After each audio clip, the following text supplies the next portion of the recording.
Western-made weapons are starting to tell on the battlefields of eastern Ukraine as US-donated howitzers obliterate Russian tanks in the raging battle for Severodonetsk. A video released by Ukraine's military shows artillery fire destroying a tank and two BMP infantry fighting vehicles as deadly precise shells rain in on them from up to 25 miles away.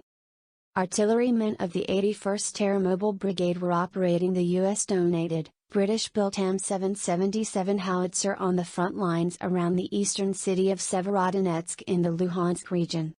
The United States has already donated more than 100 howitzers to Ukraine, with a further 18, and tactical vehicles to tow them along with ammunition, included in the latest tranche of military aid valued at $1 billion.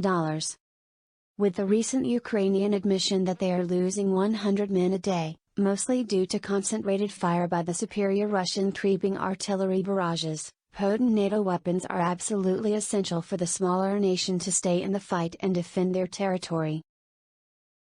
In a separate video released by Ukrainian forces last month celebrating the much-loved US howitzers, the words "From America with Love" can be seen scrawled along the barrel of one M777. "My guys know the value of artillery," Commander-in-Chief of the Ukrainian Armed Forces Valery Zaluzhny said in the video description.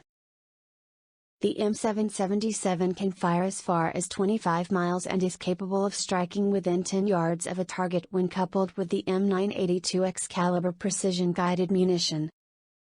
This range is significantly greater than Russia's primary artillery systems, the two S-19 self-propelled howitzer and D-30 towed guns.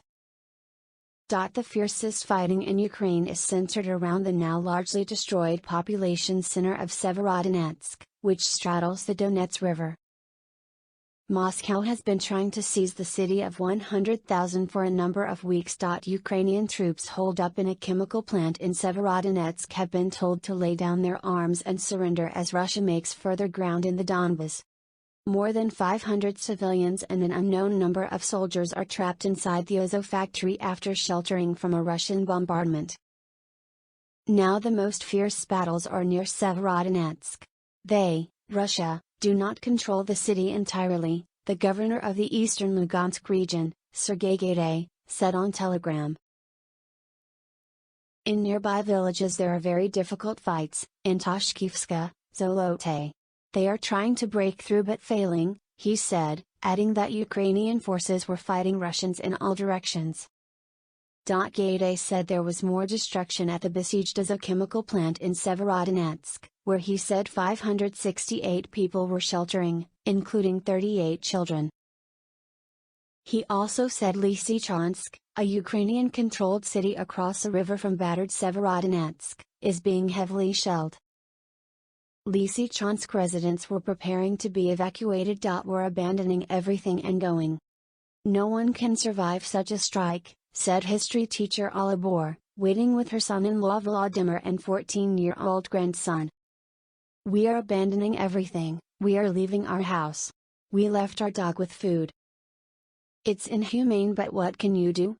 In light of the difficult military situation in the east, Ukrainian President Volodymyr Zelensky hailed Brussels' support for Kyiv's European Union bid as a historic achievement.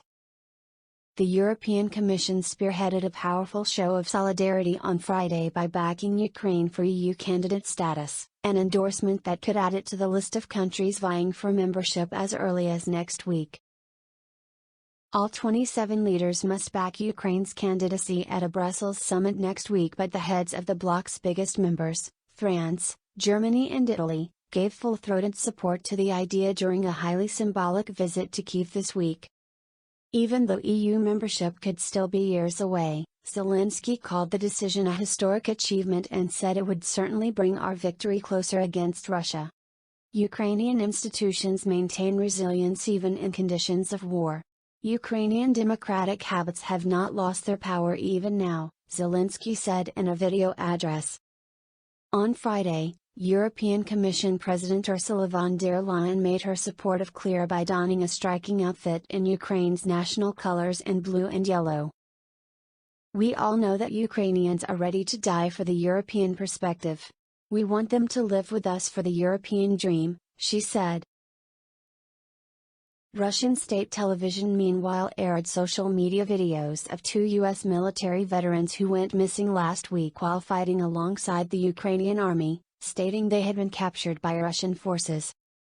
U.S. President Joe Biden had said on Friday he did not know the whereabouts of Alexander Drueke and Andy Wein, after their relatives lost contact with the pair. The missing Americans, including a third identified as a former U.S. Marines captain, are believed to be part of an unknown number of mostly military veterans who have joined other foreigners to volunteer alongside Ukrainian troops.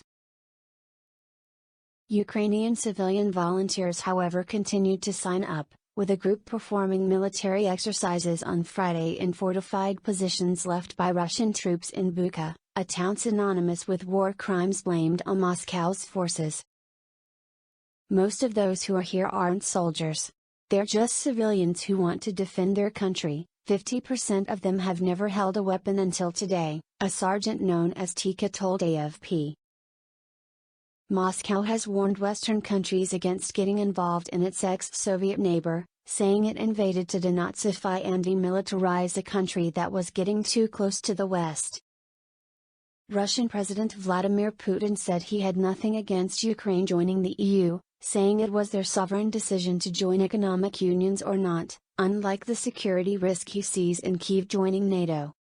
But he said European Union membership would turn Ukraine into a semi-colony of the West.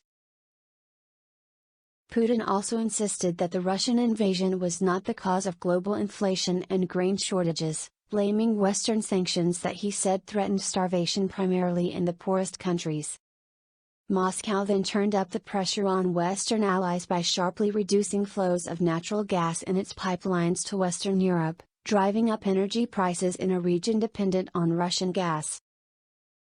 France's network provider said it had not received any Russian gas by pipeline from Germany since June 15, and Italy's Eni said it expected Russian firm Gazprom to cut its supplies by half on Friday.